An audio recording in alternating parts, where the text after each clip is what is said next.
NEET paper leak विवाद एक बार फिर से देश की राजनीति का बड़ा मुद्दा बन गया है। इस बार दिल्ली के पूर्व मुख्यमंत्री अरविंद केजरीवाल ने केंद्र सरकार और भाजपा पर कई गंभीर सवाल उठाए हैं। केजरीवाल ने पेपर सुरक्षा को लेकर सरकार की रणनीति पर तंज कसते हुए कई तीखे बयान दिए और शिक्षा व्यवस्था को लेकर एक बड़ा आरोप लगाया है। आखिर उन्होंने ऐसा क्या कहा और क्या है पूरा मामला, चलिए आपको बताते हैं इस रिपोर्ट में। नीट परीक्षा देश के लाखों लोगों के लिए सिर्फ एक एग्जाम नहीं बल्कि डॉक्टर बनने के लिए उनका एक सपना है, लेकिन पिछले कुछ समय से इस परीक्षा को लेकर लगातार विवाद सामने आ रहा है। पेपर लीक और सिस्टम में गड़बड़ी के आरोपों ने देश के छात्रों और पेरेंट्स की चिंता बढ़ा दी है। इसी बीच दिल्ली के पूर्व मुख्यमंत्री अरविंद केजरीवाल ने इस मुद्दे को लेकर केंद्र सरकार पर निशाना साधा है। उन्होंने सरकार की उस कथित योजना पर सवाल उठाया जिसमें कहा जा रहा है कि पेपर लीक रोकने के लिए भारतीय वायुसेना के जहाजों का इस्तेमाल किया जा रहा है। केजरीवाल ने इस पर तंज कसते हुए कहा कि क्या सिर्फ ऐसे कदम उठाने से पेपर लीक जैसी गंभीर समस्याएं खत्म हो जाएंगी। उनका कहना है समस्या का समाधान केवल दिखावटी उपाय से नहीं बल्कि सिस्टम में गहराई से सुधार करने से होगा। उनका ये भी मानना है कि देश का एजुकेशन सिस्टम धीरे धीरे माफिया के प्रभाव में आता जा रहा है,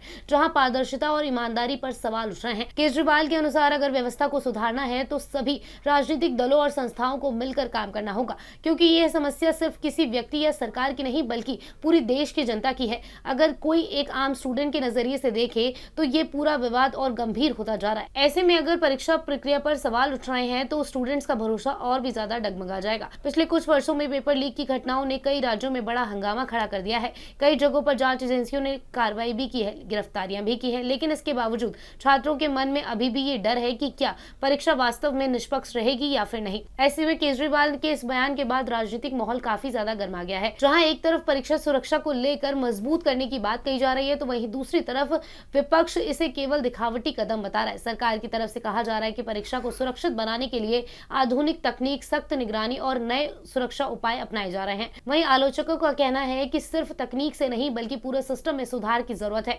अब 21 जून को एक बार फिर से नीट की परीक्षा होने जा रही है और इसकी तैयारी काफी अच्छे से कर ली गई है। सरकार का पूरा फोकस सिर्फ परीक्षा कराने पर नहीं बल्कि छात्रों का भरोसा वापस जीतने पर है। नीट जैसी राष्ट्रीय स्तर की परीक्षा में पारदर्शिता बेहद जरूरी है, क्योंकि ये परीक्षा लाखों छात्रों के भविष्य का एक फैसला है। ऐसे में किसी भी तरीके की गड़बड़ी पूरे सिस्टम पर सवाल खड़े कर देती है। फिलहाल ये मामला सिर्फ एक बयान तक सीमित नहीं रह गया बल्कि एक बड़ी राष्ट्रीय बहस का हिस्सा बन गया है, जिसमें राजनीति, शिक्षा और छात्रों का भविष्य तीनों जुड़े हुए हैं। Subscribe now and press the bell icon. Never miss an update.